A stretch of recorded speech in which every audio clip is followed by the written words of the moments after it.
मित्रों नमस्कार। भगवान किस भक्त पर कब रीझ जाए ये वही जानते हैं। एक बार दो साधु तपस्या कर रहे थे और दोनों साधुओं की पहचान भी यही थी कि एक इमली के पेड़ के नीचे बैठकर तपस्या कर रहे थे और दूसरे एक खजूर के पेड़ के नीचे बैठकर तपस्या कर रहे थे। आसपास ही थे दोनों। उधर से नारद जी गुजरे और नारद जी को देखते ही दोनों बड़े प्रसन्न हुए। नारद जी को प्रणाम किया कि देव ऋषि, हम आपको प्रणाम करते हैं। आप तो प्रभु के समक्ष रहते हो, उनके आसपास रहते हो। जब आप प्रभु के पास बैकुंठ धाम पहुंचे तो हमारा एक संदेश अगर आप दे दे तो आपकी बड़ी कृपा होगी। नारद जी मुस्कुराए और कहने लगे कि कौन सा संदेश तुम्हारा प्रभु तक पहुंचाना है, बताइए। तो एक साधु कहता है कि मैंने जब से अपना होश संभाला है, जब से मैं होश में आया हूं, मैंने भगवान को निरंतर निरंतर याद किया है। बस हम दोनों के लिए आप प्रभु से ये पूछ लेना कि भगवान हमें मिलेंगे कब। नारद जी तथास्तु कह के वहां से नारायण नारायण करते हुए निकल गए। प्रभु के पास पहुंचे, प्रभु के चरणों में प्रणाम किया,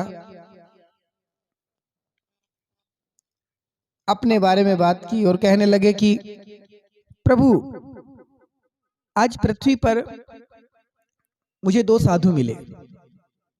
दोनों ने आपके लिए एक प्रश्न छोड़ा है कि आप उन्हें कब दर्शन देंगे। जगत के पालन करता भगवान विष्णु मुस्कुराए और कहने लगे कि जो साधु जिस पेड़ के नीचे बैठा है और उस पेड़ में जितने पत्ते हैं, उन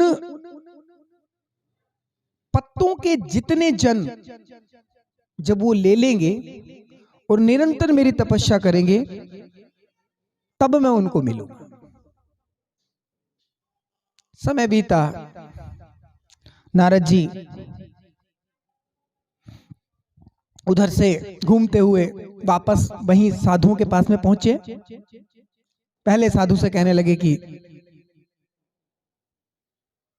भगवान का संदेश आ गया है। बड़ा जिज्ञासा भाव से वो साधु नारद जी की तरफ देखते हैं और कहते हैं कि बताइए बताइए, प्रभु ने क्या कहा। बोले, प्रभु ने ये कहा है कि तुम जिस खजूर के पेड़ के नीचे बैठकर भगवान की तपस्या कर रहे हो, भगवान का निरंतर जाप कर रहे हो, जब इतने जन्म, जब इसके पत्ते, जितने इस पेड़ के अंदर पत्ते हैं, उन पत्तों के जितने जन्म जब तुम भगवान की तपस्या में गुजार दोगे तो उसके पश्चात आपको भगवान के दर्शन होंगे। साधु को बड़ा क्रोध आया। उसने कमंडल को फेंका और कहा, कितने जन्म न जाने भगवान की तपस्या मैंने की होगी और अभी इतने जन्म मुझे और लेने हैं। प्रभु क्षमा करे, मैं नहीं करने वाला आपकी तपस्या। और नारद जी आप भी जाके कह देना कि मैंने अपने जीवन को यूं ही व्यर्थ गवाया। अब तक अगर मैं अपने जीवन के विषय में सोचता तो शायद आज मेरा जीवन बहुत सुंदर होता। नारद जी बड़े डर गए कि चलो शुक्र है ये कमंडल इन्होंने साइड में ही फेंका, मेरे सर में नहीं मारा। लेकिन जो दूसरे वाले बैठे हैं उनके पास में मैं जाऊंगा तो वो तो सचमुच ही अपना कमंडल मेरे सर में देकर मारेंगे। क्योंकि ये तो खजूर के पेड़ के नीचे बैठे हैं, गिने चुने ही पत्ते होते हैं, लेकिन वो महाराज जी तो इमली के पेड़ के नीचे बैठे हैं। और जब मैं उनसे ये बात कहूंगा कि जितने इमली के पेड़ के अंदर पत्तियां हैं, तुम्हें उतने जन्म के पश्चात भगवान के दर्शन होंगे, तो वो तो न जाने मेरे साथ में क्या करने वाले हैं। नारद जी जब उनके समक्ष पहुंचे, जब उनके पास पहुंचे, तो साधु ने प्रणाम किया कि देवऋषि नारद जी, मैं आपको प्रणाम करता हूं और मैं बड़ा उत्साहित हूं इस बात के लिए कि आप मुझे ये बताएं कि भगवान ने क्या संदेश भेजा है, मुझे कब दर्शन होंगे। तो नारद जी कहने लगे कि अगर तुम क्रोध ना करो तो मैं तुम्हें ये बात कहूंगा जो प्रभु ने मुझसे कही है। उन्होंने कहा, आपके ऊपर क्रोध मैं कभी सोच भी नहीं सकता, आप बताइए मुझे। तो नारद जी कहने लगे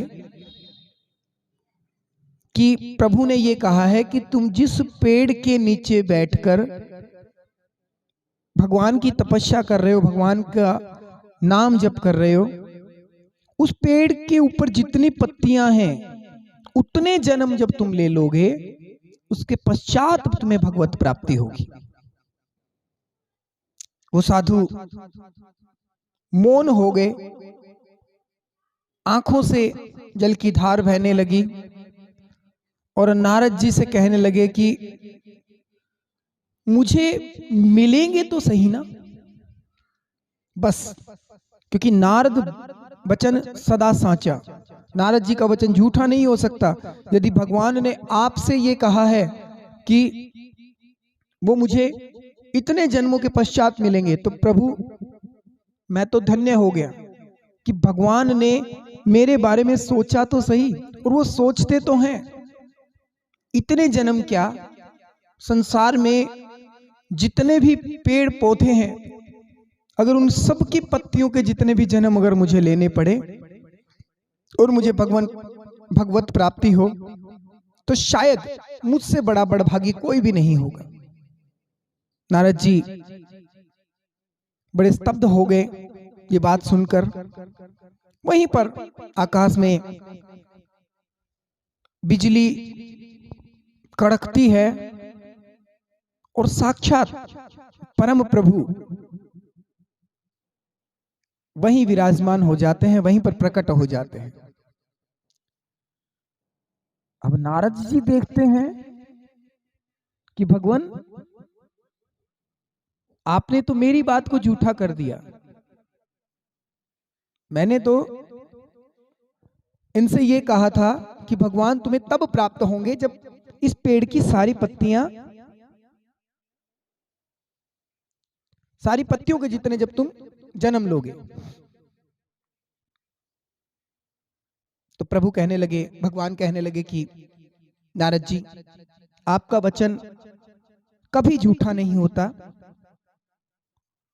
सभी पापों का प्रायश्चित हो गया जब इन्होंने इतनी बड़ी बात कही कि अगर मुझे सारे संसार के